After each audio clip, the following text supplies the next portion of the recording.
Alright, let's try this again. I want you to tell me in detail what all happened last night at Margot's market. At first, we heard Margot calling to the radio station about the intruders that broke into her store, and I was the one who convinced my friends to run all the way out there and try to help her.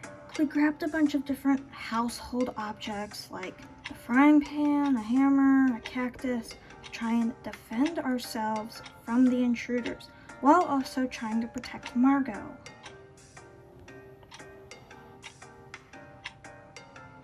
Well, don't you have anything else to say?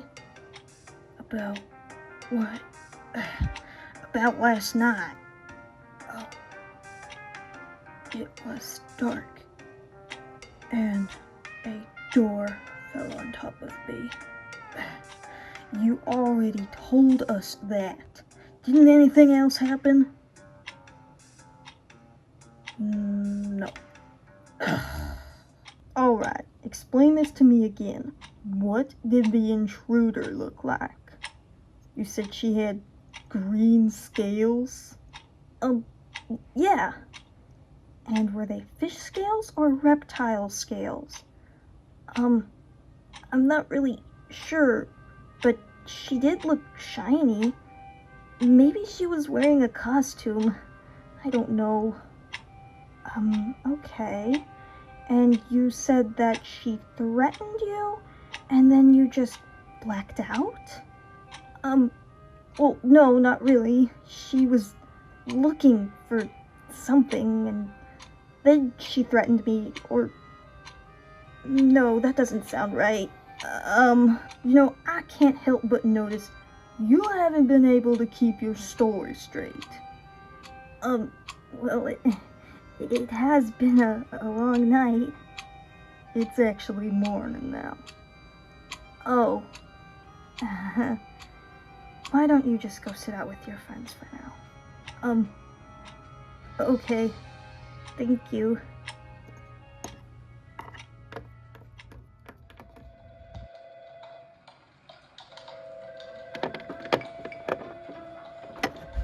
So, what did they say?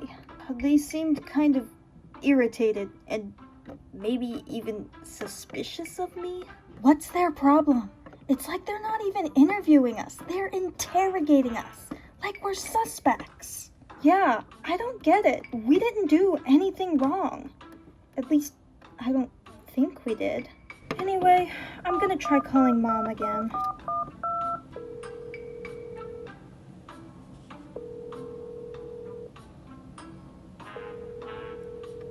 Your call has been forwarded to an automatic voice message system. Darn, okay. Hey Mom, this is Olivia. Sorry for leaving you so many voicemails. It's just, we've been stuck at the police station for a while now. But like I said in the other messages I left you, we're not in any trouble, just being held for questioning. Anyway, please come pick us up soon. Love you. Bye. I'm really sorry for dragging you all into this. This is my fault. And I am especially sorry to you, Oliver. You were the one who tried to warn me that this was a terrible idea. It's okay, Olivia. I'm not mad at you. I mean, I know you were just trying to make sure Margot would be alright, and I am so sorry to interrupt this touching moment, but we just heard from Margot that apparently the door to her storage room was broken. Yeah, we already told you that. And I believe it was one of you who broke it off its hinges. Someone is gonna have to pay for it. Excuse me? What is it? I was in the middle of talking. My dad's on the phone. He wants me back home. Do you want to talk to him? Or... I don't have time for this. You can just go on ahead and leave. Really? Yes, really. There's no point in me keeping you here if I can barely get a sentence out of you. Okay. Bye, guys. Bye, Fennican. Bye. See you later. Yeah, we get it. Just go on.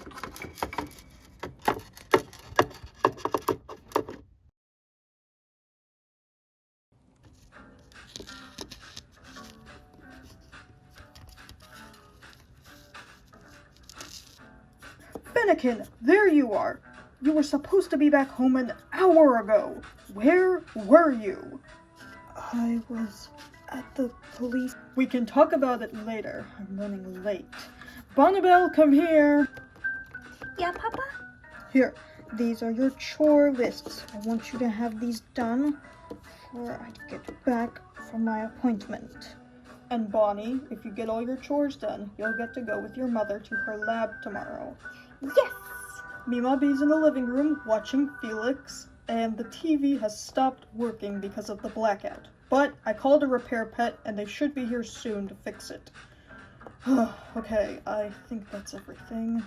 Did my package arrive yet? I have to go. I'm running late. Get all those things done before I get back. Bye-bye, Papa. Bye, Dad.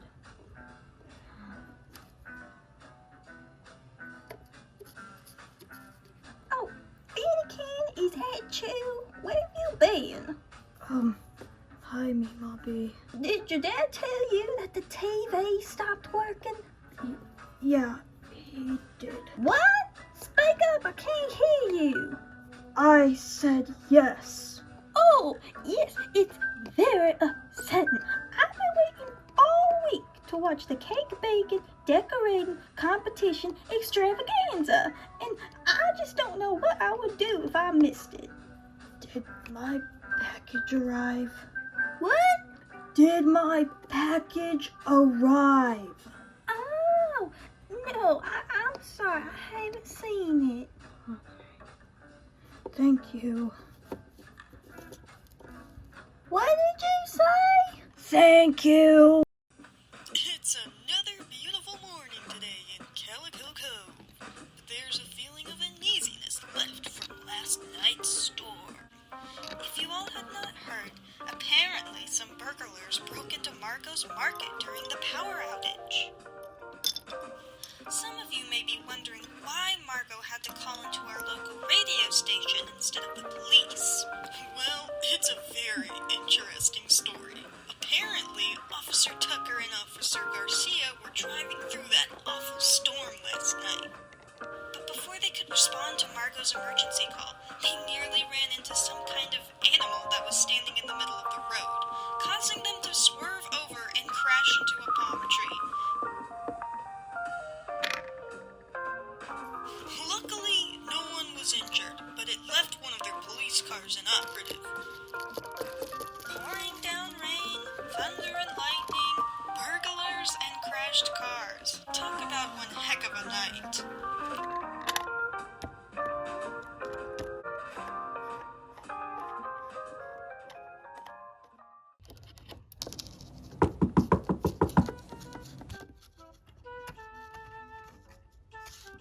Hey there, I'm Robert. Robert the repair snail. You called about a broken TV, right? Mm-hmm. I'll show you to it. Okie dokie.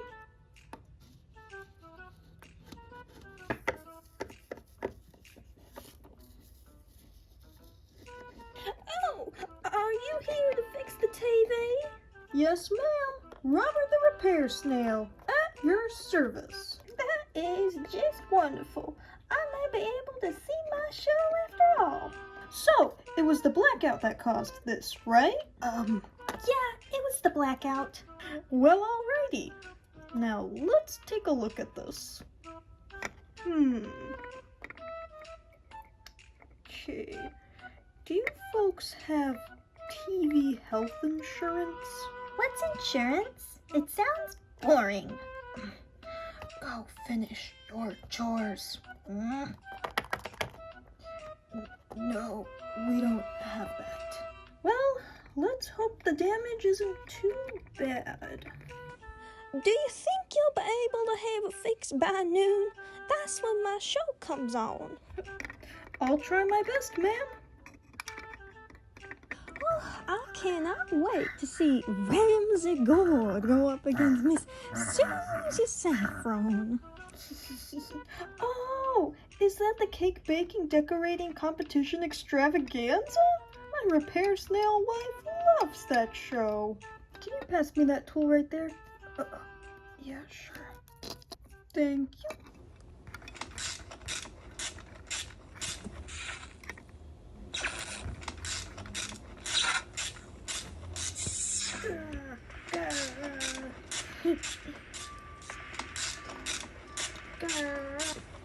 Hang on, Felix. Not right now.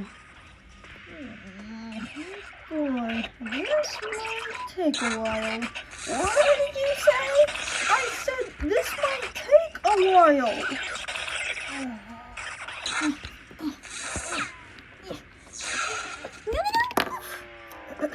Bonneville, are you alright?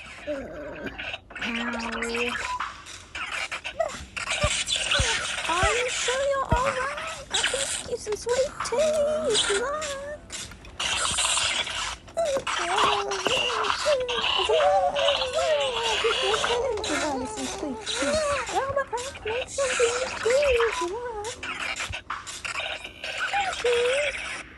Fennican! Would you like some sweet tea?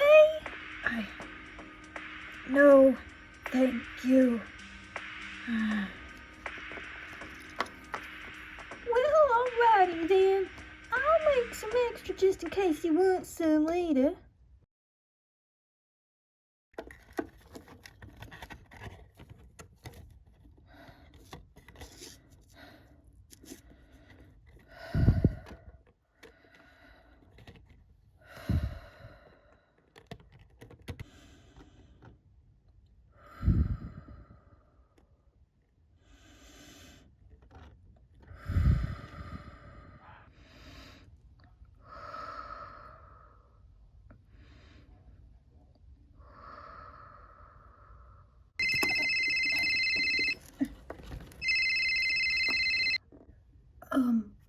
Hello? Hey, Fennican, it's Oliver. Oh, hey. I just wanted to call to give you a bit of an update. Yeah, sure. Well, our mom picked us up from the police station. She seems pretty stressed about the whole situation, and the police are still suspicious of us, which is great. But hopefully once they catch the actual burglars, then everything will go back to normal. Yeah, hopefully. Also, could I ask you something? Sure. When you and Raylan were locked outside the storage room, did the ground feel shaky to you? Shaky? Yeah, like unsteady, like tremors or something. No, I don't think so. Oh, okay. It was probably just me being jittery from the adrenaline rush. Sure. Also, did you get a chance to see the burglar when she ran out the back door? No, I didn't. Did Raylan? She never mentioned it.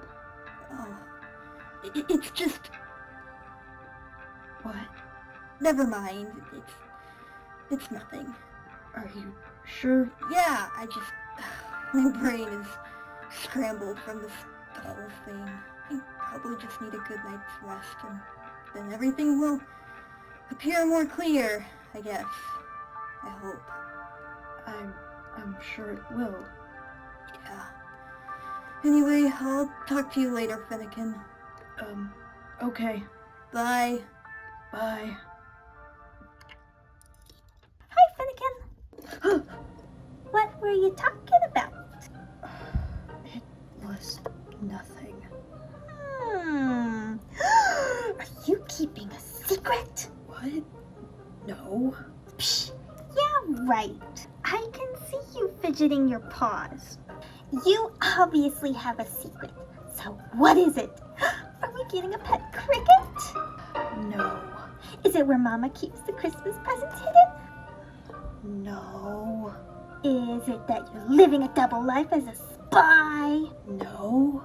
Is it where all the magical unicorns went missing?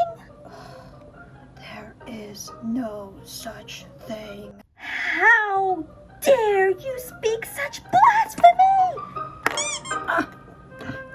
Bonnie! Now tell me your secret. Tell me. Tell me. Sweet tea's ready. Ooh, sweet tea. Oh. This isn't over.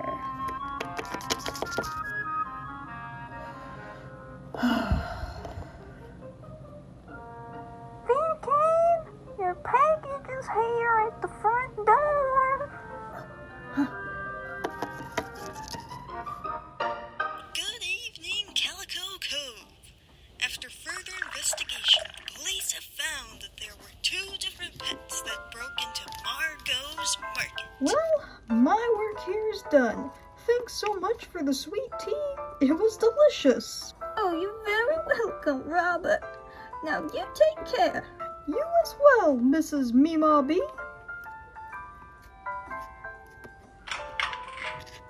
They caused quite a bit of damage, so Margot will be closing her store for the next few days for repairs. But that's not all. Rumor has it there were a group of teens that heard Margot's call into our radio station, and they went to her store to try and help her. Wow, how heroic. You know, we should really see about trying to interview one of them. I bet they could provide quite a story for us all.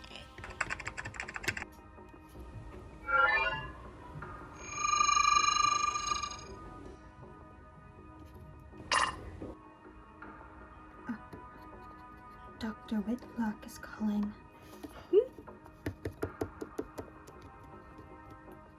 Hello, Dr. Quill and Dr. Hendricks. I want to start by apologizing for leaving so abruptly today. There's no need to apologize. We know you had a family emergency.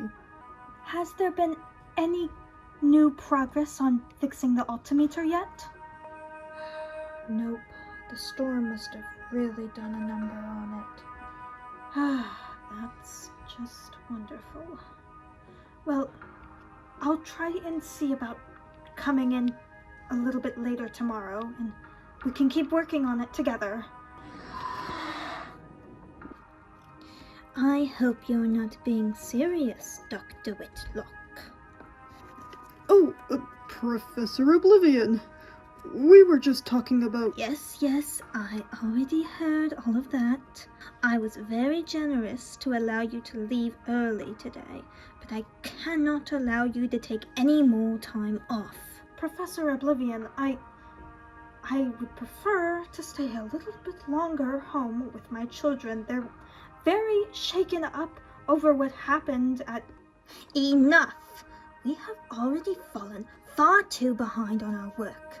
We must get the altimeter fixed as soon as possible so we can turn our attention back to Project Calamity. I will not allow any further distractions. Do I make myself clear? Yes, I understand, Professor Oblivion. Good. Now, we will see you bright and early tomorrow, Dr. Whitlock. Of course, you will see me then. Now, you two continue your work on the altimeter. Dr. Hendricks, before you leave, I want you to make sure all of the lab doors are locked and secured. And Dr. Quill, I left a stack of files on your desk with our latest data. Have them organized by tomorrow. Yes, ma'am.